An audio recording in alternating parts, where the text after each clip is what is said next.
오늘 말씀의 제목이 경건의 비밀인데요. 경건의 비밀에 큰 의미를 두지 않으셔도 되겠습니다. 경건의 비밀이라고 그럼에도 제목을 붙인 이유는 오해하시는 분들이 많아서 그것을 좀 수정하기 위해서만 붙였을 뿐이지, 사실은 중점은 14절, 15절에 있다 하겠습니다. 마지막으로 경건의 비밀을 마지막 부분에 설명을 드리고자 합니다. 14절을 읽고 15절을 만나면, 만일 내가 지체하면 너로 하여금 하나님의 집에서 어떻게 행하여야 할지를 알게 하려 함이니, 이렇게 말씀을 만나게 됩니다. 지금 디모데가 있는 곳은 에베소 교회죠. 에베소 교회에 있는데 그곳에서 바울과 디모데가 헤어졌습니다. 그리고 이제 바울은 그 에베소에 지금 편지를 보내고 있는데, 에베소 교회를 향해서 보낼 때는 에베소서고요. 그리고 디모데 개인에게 지금 보내는 편지이기 때문에 디모데전서입니다. 갈라디아서, 로마서, 고린도 전후서, 이런 모든 것들은 교회 이름을 따지요. 그런데 오늘 서신은 사람 이름을 따습니다. 디모데라고 하는 믿음 안에서 바울이 아들처럼 생각하고 있는, 그리고 에베소 교회에 지금으로 말하면 목사요, 예전에는 속사도죠. 교부기도 하고요, 감독이기도 합니다. 심호하고 있는 그 영적 지도자에게 바울이 개인적으로 쓴 편지입니다. 그것이 디모데 전서인데요. 그래서 우리는 이것을 목회서신이다 이렇게 명명하기도 합니다. 목회를 위해서 보내는 편지, 이런 뜻인데요. 자, 그런데 바울이 디모데가 있는 그 에베소 교회, 십자가가 있었을까요? 아마 없었지 싶은데요. 건물은 제대로 갖추고 있었을까요? 아마 그렇지 못하지 싶습니다. 그리고 몇 명이나 모였을까요? 그것도 잘 알 수는 없지만 대단히 많은 성도들의 모임은 분명히 아니었을 것이다 정도는 우리가 알 수 있죠. 그러면은 지금으로 치면은 어느 정도 수준이 된다고 할까요? 개척한 지 몇 년 지나지 않았겠죠. 그리고 핍박 가운데 예수님을 목숨 걸고 믿는 사람들, 적어도 교회를 한번 가볼까 이런 마음으로는 올 수 없는 시대, 그렇게 했다가는 당장 위험한 시대, 그런 시대에 예수님을 믿는 사람들이기 때문에 대단히 그 믿음에 대한 확고한 태도와 신념을 가지고 있는 사람들, 그리고 예수 그리스도를 분명히 주라고 고백할 믿음이 있는 사람들이 개척교회와 같은 에베소 교회에 있는데, 그럼에도 불구하고 규모는 상당히 좀 되었던 것 같습니다. 인원수는 알 수 없지만 거짓 교사들도 들어오고 있었죠. 바울이 개척을 했고 바울이 복음을 전해서 하나님이 만드신 교회이긴 하지만 거기에 문제가 많아서 바울은 떠날 때에 데리고 떠나지 못하고 동역자였던 그 디모데를 두고 떠났는데요. 이 에베소 교회를 지금 디모데전서 3장이 끝나가는 시점에 이름이 바뀌어집니다. 바로 하나님의 집이라는 용어지요. 그러면서 내가 이 서신을 쓰는 것은 너로 하여금 하나님의 집에서 어떻게 행하여야 할지를 알게 하리니. 에베소의 편지를 쓰니까 이 에베소 교회가 하나님의 집이다 이렇게 지금 말하는 것이지요. 갑자기 왜 용어가 이렇게 바뀔까? 하나님의 집.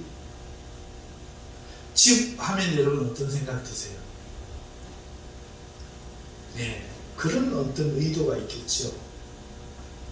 라이온스 클럽 어떤 의미가 드세요? 여러분, 클럽은 지금 많이 없어졌습니다만 예전에는 로타리 클럽, 무슨 라이온스 클럽, 모임들이 많았어요. 회비를 내고 모여서 뜻이 맞는 사람들이, 취미가 맞는 사람들이, 생각이 같은 사람들끼리, 격이 맞는 사람들끼리 가졌던 모임이죠. 여러분, 어떤 교회를 가면 의사가 많다고 하네요.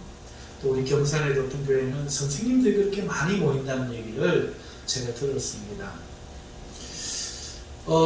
교회는 이런 선생님들, 경 맞는 사람들이 모이는 클럽일까요?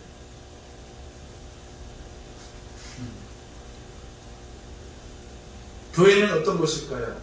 많은 사람들이 개척교회를 가지 않는다고 합니다. 이유는요, 목사님들이 훈련이 안 돼 있어요. 개척을 하다 보니까 큰 교회를 하시고 개척하시는 것도 아니고, 보통은 되게 큰 교회에서 사역할 능력이 떨어지신 분들이, 뒤늦게 신앙하신 분들이 개척을 해서 하다 보니까 주관적이고 절제되지 않고 다듬어지지 않고 설교도 길고, 한 번 가면 거머리처럼 죄송합니다 달라붙고,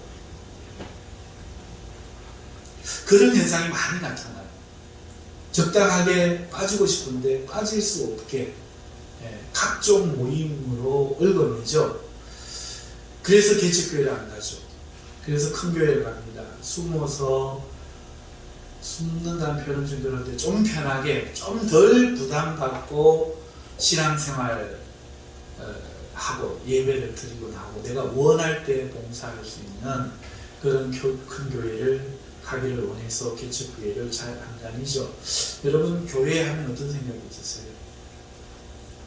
적어도 여기에 가장 편견이 많은 사람은 우리 젊은 아이들일 것 같아요. 적어도 부모님 때문에 왔겠죠. 그래서 아마 편견이 있을 겁니다. 내가 선택한 교회가 아니다, 이런 생각이 들 수 있겠죠. 그래서 내 교회가 아닐 수도 있겠죠. 저는 어렸을 때 그래 본 적이 없습니다만 그런 것이 많이 보입니다. 가장 편견이 적은 사람은 어떤 사람일까요? 제발로 온 사람도 아니죠. 선택해서 왔으니까요. 뭔가 편견이 있을 겁니다. 개척교회는 뜨겁고 성령의 역사가 많고 어쨌든 좋은 의미로 선입견이든 내가 할 일을 하고 싶은 사람이어서든 어떻든 그런 생각이 있겠죠. 아마 제일 편견이 없는 사람은 마스크를 쓰고 계신 우리 김순자 지사님이시고, 이단 교회를 다니고 있었기 때문에 제가 초청을 했습니다. 저희 교회 오시죠. 가까운 교회 오시죠. 그리고 저의 마음은 진짜 복음, 예수 그리스도에 대해서 증거하기를 원했었죠. 그러니까 가장 오해가 적지 않을까, 개척교회에 대해서, 우리 교회가 아니라 개척교회에 대해서 오해가 가장 적지 않을까, 이런 생각을 합니다. 여러분, 어찌됐든 간에 이런 사람은 이런 이유로, 전 사람은 저런 이유로 교회를 찾았어요. 거기에 숨은 하나님의 섭리가 있어서 이것인지 모르겠지만 적어도 우리의 생각, 우리의 무의식 속에는 라이온스 클럽이나 그런 클럽들과 뭐가 다를까요? 유사한 면이 상당히 있을 겁니다. 유사한 면. 자, 바울이 지금 에베소 교회에 편지를 하면서 무엇이 보이고 있을까요? 왜 갑자기 하나님의 집이라는 용어가 등장해야만 할까요? 그렇죠. 집은 가족이 모이는 곳입니다. 이러한 이유를 타파하고 싶은 것이 첫 번째 뜻 아닐까요? 그러면서 뭘 드러내고 싶을까요?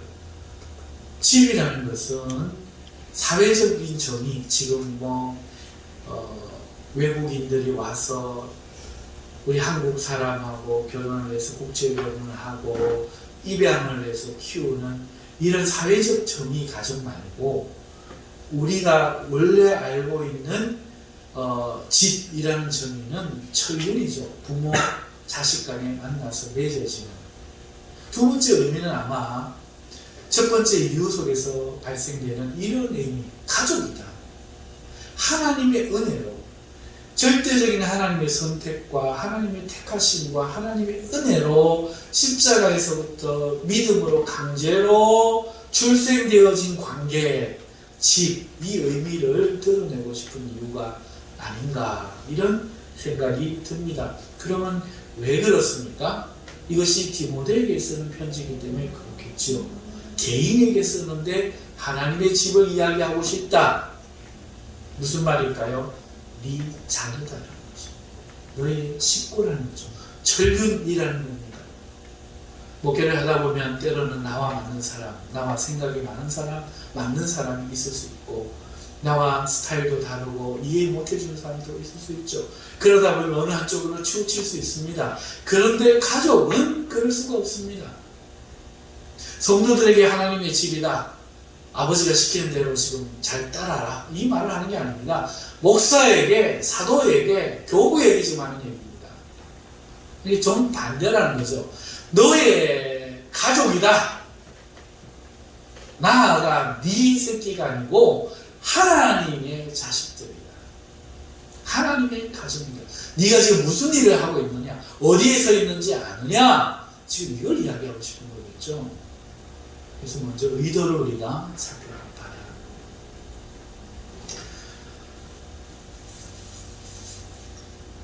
그래서 절대로 스타일이나 편이나 사상이 맞는 사람하고 손을 잡고 연계하고 가까이 지내고 싶은 인간적인 욕망을 가지고 있는 그런 인간인 디모데에게 그런 것들이 자리하지 못하도록 하나님의 집이다 이렇게 바울이 말하고 있다. 상기시켜주고 싶은 것이다. 이렇게 우리가 볼 수 있는 것이죠.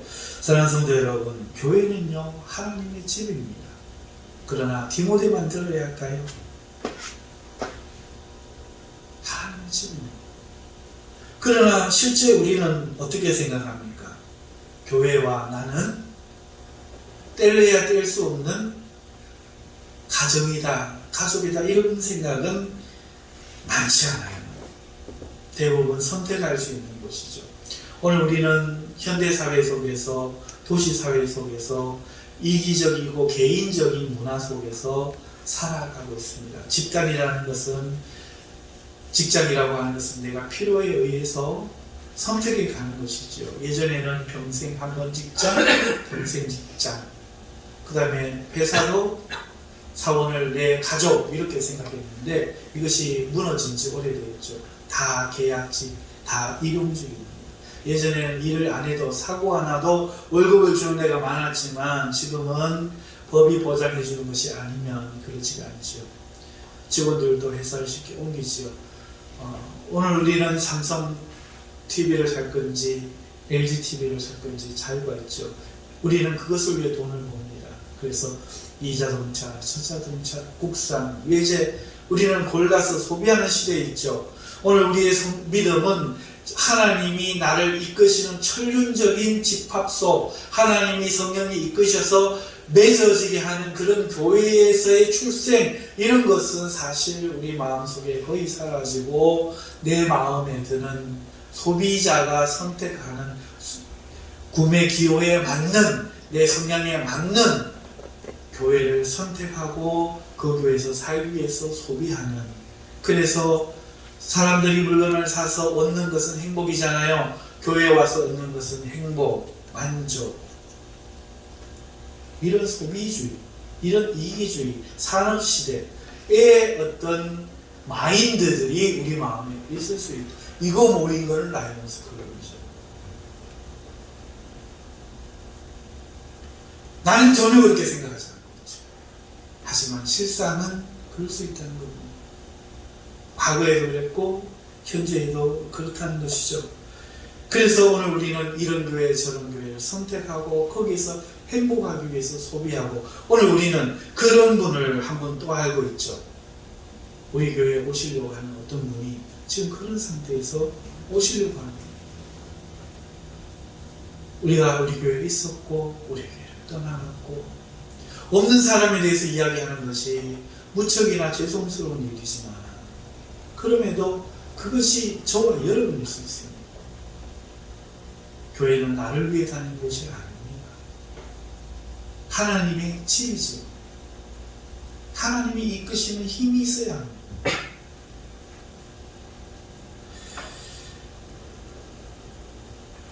하나님의 집이라는 말은 또 우리에게 이런 질문을 하게 됩니다. 내가 하나님을 어디서 찾아야 하는가? 예수님은 주기도문에서 이렇게 가르쳐주셨습니다. 하늘에 계신 우리 아버지요, 여러분 기도할 때 하나님을 어디를 향하여 바라봅니까?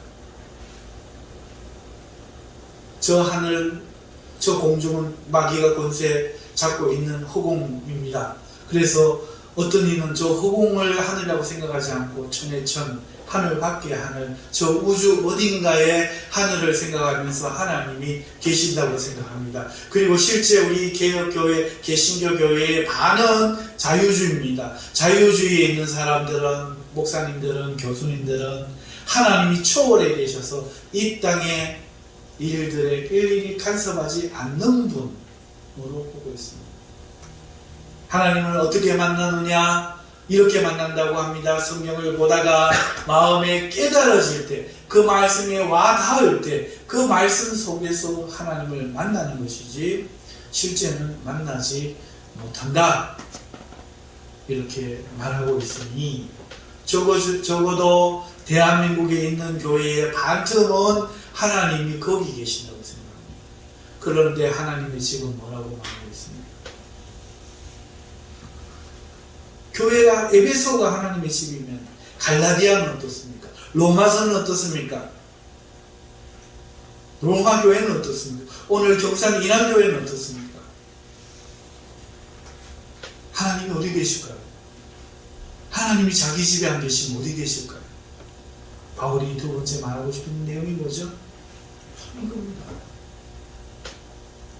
우리가 가족관계뿐만 아니라 하나님이 여기 계신다는 거죠.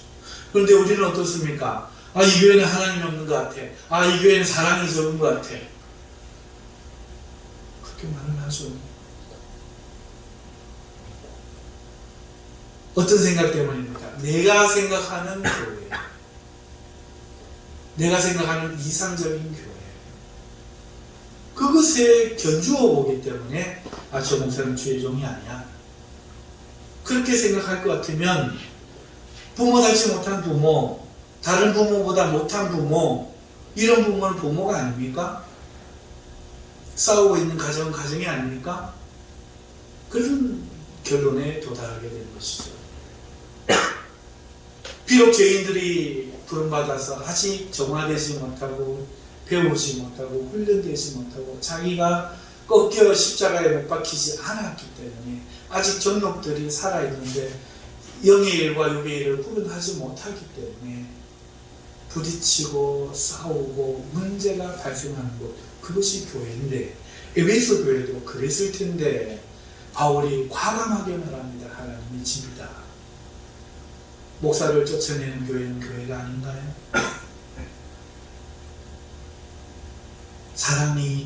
성도들이 사랑이 좀 부족하면 하나님의 교회가 아닌가요? 어디가 하나님의 교회인가? 이적과 기적이 많이 나타나는 오늘날 성도들이 생각하는 교회 혹은 하나님의 집, 어떤 의미인가요? 이런 의미에서 사도 바울은 하나님의 집이다, 이렇게 말씀하고 있는 것입니다. 내가 정의하는 것이 아니죠. 자, 이제부터 500~600년 전으로 거슬러 올라가 보겠습니다. 저 프랑스에서 시민혁명이 일어나서 왕권이 물리쳐지고 비로소 민중들에 의한 주도되어져 가는 체제들이 자리 잡기 시작합니다. 그것을 이성주의 시대, 이렇게 개혁시대, 계몽시대, 계몽사회, 여러 가지 이름으로 부릅니다만은 어찌됐든 중요한 것은 이성이 기존에 내려오던 진리라고 믿었던 것들을 타파하기 시작합니다. 내가 경험되어지고 내가 확인할 수 있어야 믿지, 아닌 것은 사실이 아니다, 이렇게 생각하게 되죠. 그리고 나서 지금 500년 후에 이 시간까지 왔습니다. 그 과정에 많은 일들이 있었죠. 하나님이 계신 것을 내가 증명해야 될 뿐만 아니라 사랑도 사실은 호르몬이다. 호르몬의 작용이 사랑의 현상이다. 이렇게 정의를 하는 거죠. 그러다 보니까 사람들이 허무주의에 빠지고, 허무주의에 빠지니까 이 세상 살 필요가 없죠. 비관하게 되죠. 그러면서 중요한 거는 행복이지요. 내 행복이 중요한 거예요. 내 인생은 나이고. 100년 늦게 우리나라에서 이 노래가 히트했습니다. 내 행복. 내 행복을 위하는 것은 뭐죠? 그래서 쾌락주의가 등장한 겁니다. 쾌락을 하려고 하니까 소비주의가 되는 것이죠. 그래서 주말임에 대해서 한강에 물을 떴더니 거기서 정력제 성분이 무수히 검출되는, 강물에서 검출되는 것, 소금입니다.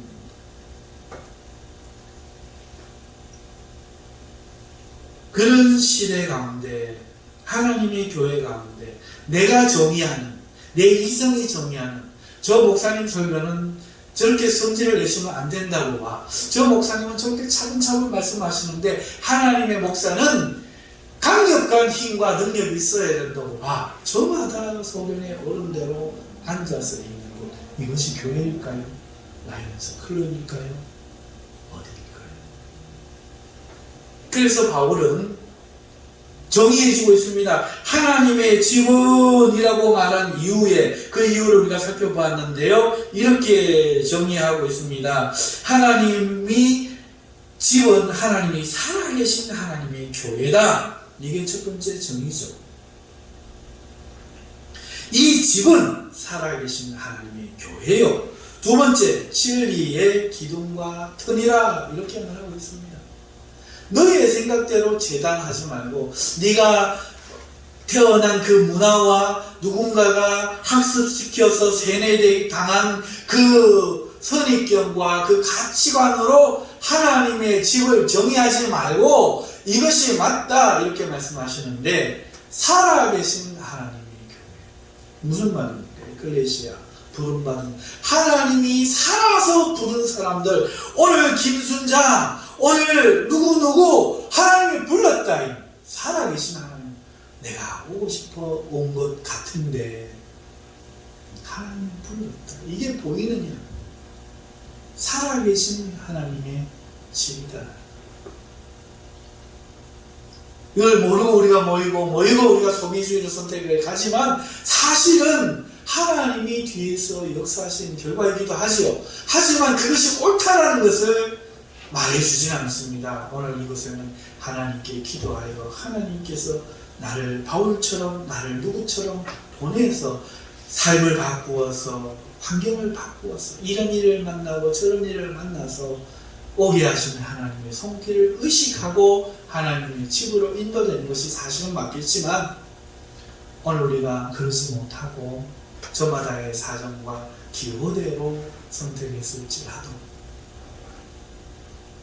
네 보기에는 별 볼 일 없고 네 보기에는 네 생각과는 다를지 몰라도 각 교회는 사람이 가치를 정해주는 것이 아니라 살아계신 하나님이 부르신 에클레시아, 불러낸 모임이다. 이 이야기를 하는 것이 살아계신 교회라는 뜻입니다. 두 번째, 이 하나님의 집은 어때야 됩니까? 진리의 기둥과 터다는 거죠. 이 교회는 하는 일이 뭐냐? 진리의 기둥을 세우는 겁니다. 목사님 오셔서 나에게 뭘 해주십시오. 이 교회를 통해서 내가 어떻게 되기를 원합니다가 아니라 진리의 기둥들이 되어야 돼요, 여러분들이. 진리의 기둥. 이 진리의 기둥이 뭡니까? 하나님의 말씀이고 진리고, 그 중에서도 예수 그리스도의 은혜의 복음이 진리가 아닙니까? 그러면 우리 모두가 그 기둥이 되어야 되고요. 그 기둥을 세우기 위해 우리 모두가 터가 되어야 된다는 겁니다. 그런데 다들 나를 세우려고 해요. 목사는 목사를 세우려고 합니다. 목사는 비빌 언덕이 되어야 되죠. 성도가 세워지는 비빌 언덕, 장로는 집사들이 세워져야 되는 비빌 언덕, 관리하고 또 조정하고 통제하는 그런 기능이 없을 수 없습니다만, 그럼에도 군림하는 곳이 아닌 비빌 언덕, 그 언덕이 되어져야 되는데, 그러면 뭐가 비밀 언덕이 되어야 되느냐? 성도들이 진리로 세워지도록 비밀 언덕이 되어야 되죠. 아유, 최장로는 내 스타일이 아니다. 아이고, 박동사는 내 스타일이 아니다. 그럴 수 없다는 겁니다. 저는 교회를 개척하려고 하면서 7곡에 개척하려고 했습니다. 7곡의 사람, 대구에 말하는 7곡의 사람들이 많이 좀 제가 느낀 경산에 계신 분들보다는 지적이고 온화하고 그랬습니다. 그래서 목사님에게 상담을 했죠. 그랬더니 목사님 하시는 말씀, 그걸 왜 네가 결정하라? 무슨 말이냐? 오너이신 주님이 결정해야 된다는 거죠. 이끄시는 대로 가야 된다는 거죠. 경산이면 경산이라는 거죠. 네 기호대로 선택하는 게 아니라는 겁니다. 그렇습니다. 여러분, 오늘 우리는요, 그렇게 그 자리에 서서 제가 이 경산의 교회를 개최한 것처럼 여기에서 경산에 불러주시는 그 식구들이 누구였든지 간에 하나님의 가족으로 선택된 그 사람들이 저라는 사람을 짓밟고 서야 됩니다. 아프게 하고 힘들게 하면서 깎여져 나가고 다듬어져 가면서 하나님의 진리의 기둥들로 서기 위해서 우리가 존재하는 것이지요. 직분자들은 그래야 되는 것이지요. 그래서 진리의 기둥과 터가 되어야 된다 말씀하고 있습니다. 자, 이것이 오늘 우리가 읽었는 15절의 말씀입니다. 그러면서 16절에 그 크도다 경건의 비밀이여 이렇게 말씀하는데, 이 비밀을 이야기하기 전에 15절 초반부 빼놓았던 초반부를 한번 살펴보십시다.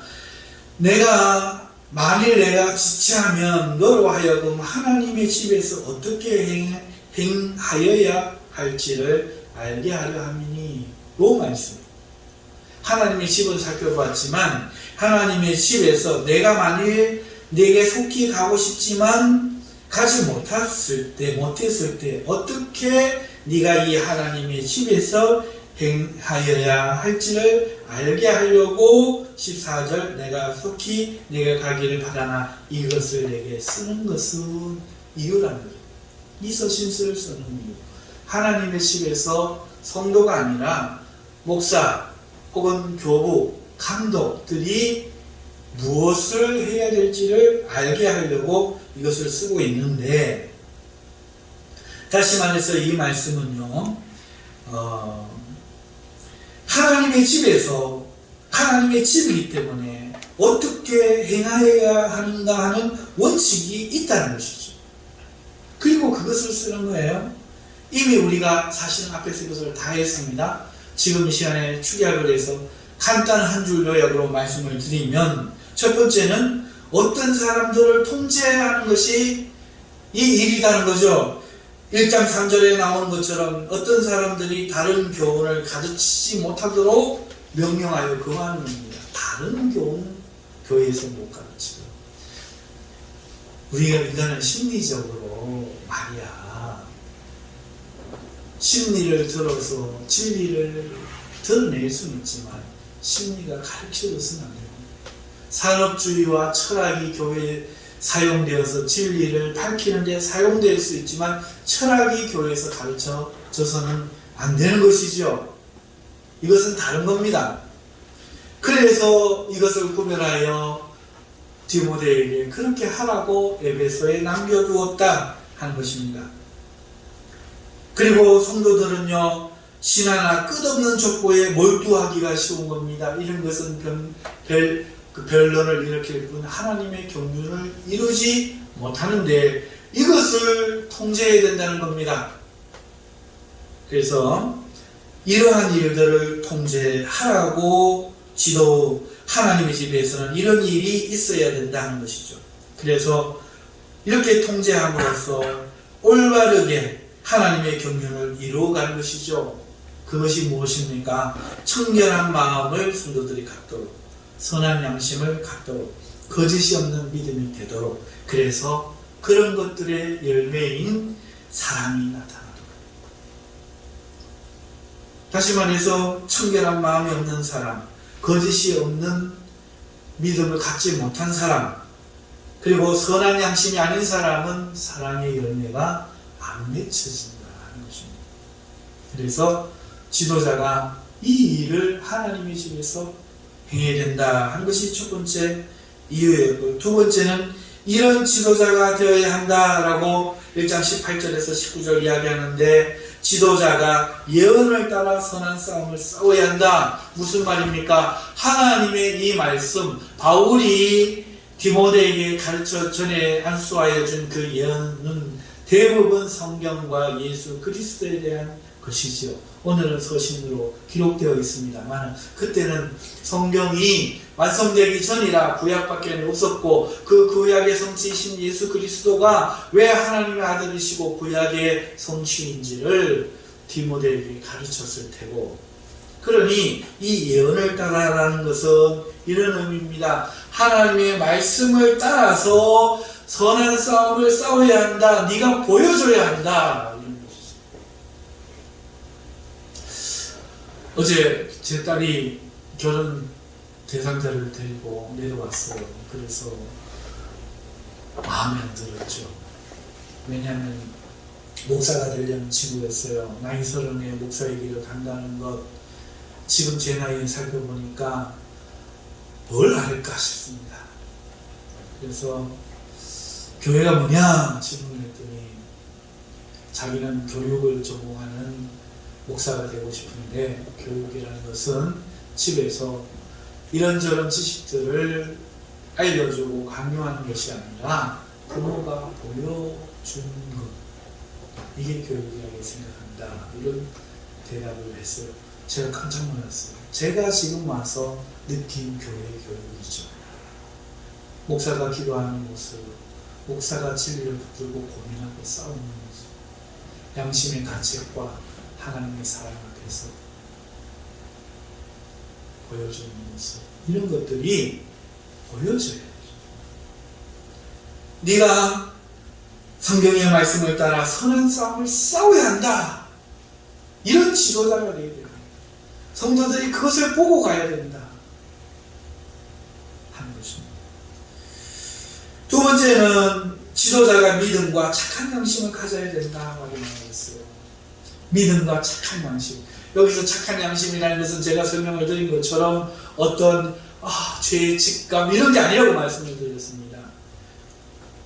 복음에 대해서 바른 이해, 그리고 주로 믿는 믿음, 이 두 가지를 가져야 된다 하는 것이죠. 그래서 하나님의 집에서 네가 어떻게 해야 될까? 첫 번째는 사람들을 통제해서 하나님의 경륜이 일어나서 그 경륜이 이끄는 바 사랑의 열매까지 이르도록 사람들을 잘 관리하고, 어떤 사람은 쳐내야 되는 이 무시무시한 일들을 감당해야 되는 것도 하나 있고, 두 번째는 네가 스스로 본이 되어서 보여줄 뿐만 아니라 바른 믿음과 바른 이해를, 바른 하나님의 지식을 가져야 된다 말하고 있고, 세 번째로 성도들을 잘 지도해야 된다 하는 것이 2장 1절부터 그 15절까지 나오는 거예요. 그 남녀를 나누어서 나옵니다. 남자들은 어떻게 해야 됩니까? 다투지 말고 거룩한 손을 들어 기도하는 자들이 되어야 된다. 특별히 나라를 위해서 기도해야 된다. 남자들이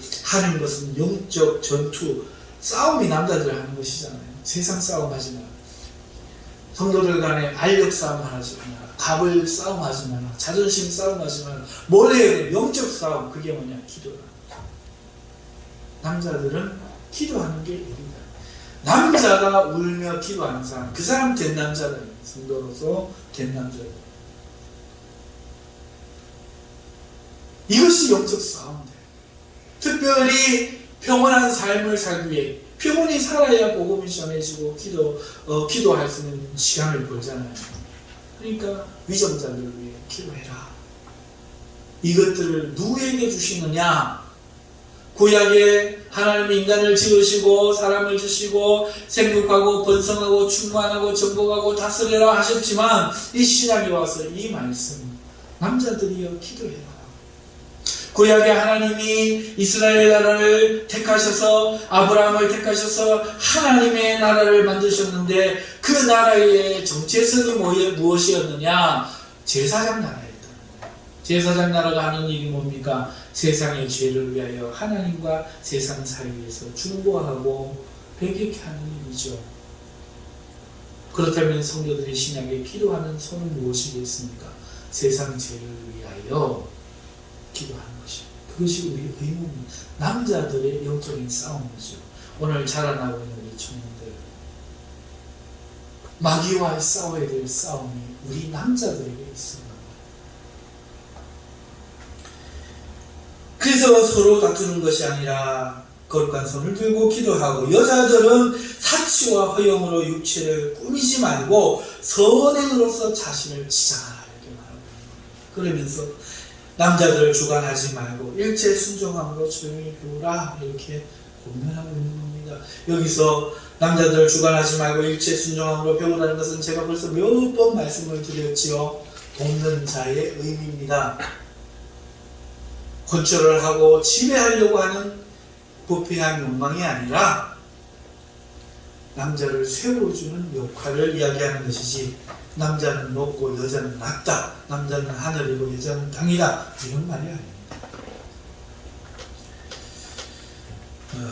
그리고 이제 우리가 지금 지난주까지 살펴보았던 장로를 이렇게 이런 자를 세워야 하고 집사를 이렇게 잘 세워야 한다 하는 말씀, 그렇게 네 가지가 하나님의 집에서 어떻게 해야 될지에 대해서 디모데에게 이야기한 거죠. 서신호스님, 속히 가서 보기를 원하지만 내가 지체됨으로 너에게 편지를 써서 하나님 나라에서 어떻게 네가 하나님의 집에서 어떻게 네가 뭘 어떤 식으로 행해야 될지를 말하는데, 그것은 불순한 무리들이 다른 것을 가르치지 못하고 성도들이 불량한 엉뚱한 것을 매이지 않도록 하나님의 경륜을 볼 수 있도록 사람들을 잘 통제하고 가르치는 일이요, 너 스스로가 먼저 하나님 앞에 이러한 지도자가 되어야 되며 이런 직분자들을 잘 세워야 한다. 그리고 남자와 여자들이 올바르게 살아야 될 삶의 방향성을 잘 교육시켜야 된다.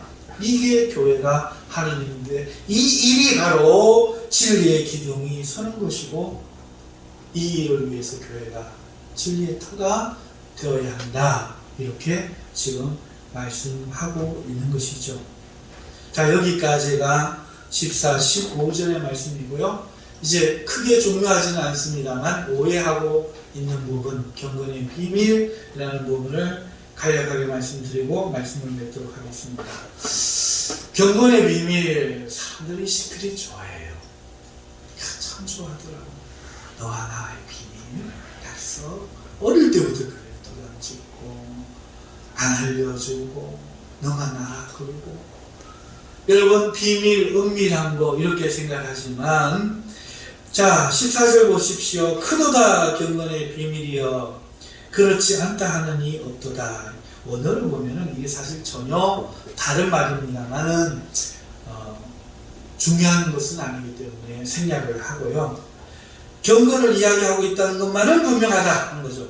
경건의 비밀을 말하고 있는 것은 분명해요.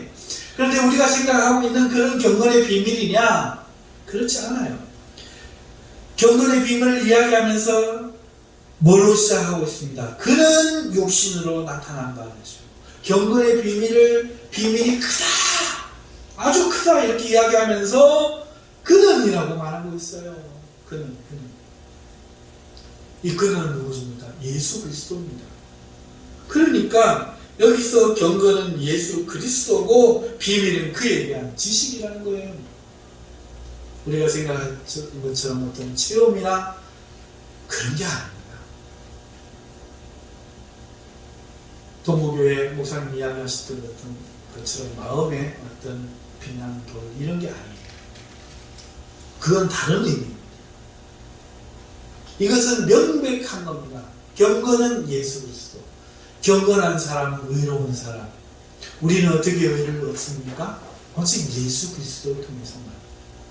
아무도 스스로 의로운 사람이 없습니다. 그래서 경건입니다. 그리고 그에 대한 지식이 비밀입니다.